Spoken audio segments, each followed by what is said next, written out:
This is Beth Arrington, a part-time library assistant at the Carteret County Public Library here in Beaufort. And this is Book Talks. What better way to relax during the holidays than a good murder mystery? And Anne Cleves is the champ. Lovers of the Vera and the Shetland series will enjoy this crime story, the second in the Two Rivers series. It's the Heron's Cry, came out September 7th of this year. We have Detective Inspector Matthew Venn. He heads the team in this follow-up to the first book, which was called The Long Call. Now, it's not necessary to read the first book to dive into the second book. Cleves gives you enough information to understand the relationships. Now, Cleves impresses me with not only her crime script, but her character development, giving you an inside look at the inner thoughts of the main characters. And with her keen descriptions, you can visualize what must be a very beautiful setting there in England. So we're back in North Devon and the craggy coast that also has walking beaches.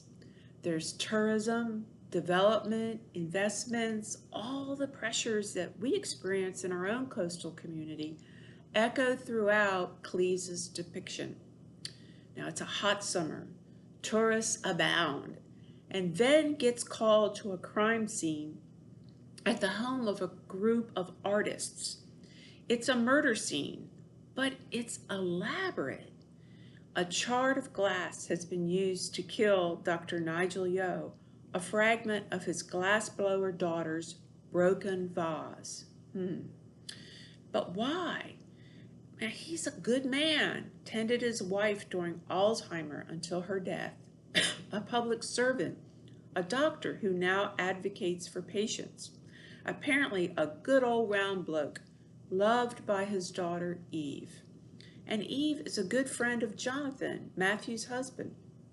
That sets up tension as Jonathan tries to comfort Eve, even suggesting she could stay with Matthew and Jonathan to recover from the shock of finding her father murdered, and murdered with one of her creations.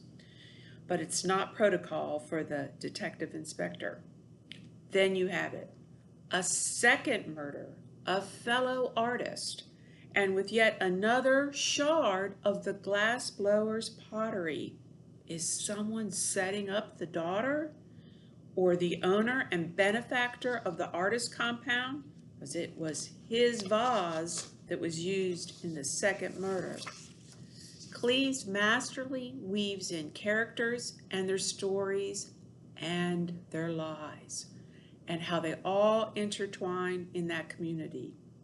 Now, we have this book at the Beaufort branch in regular print and in new large print, and we have the Long Call.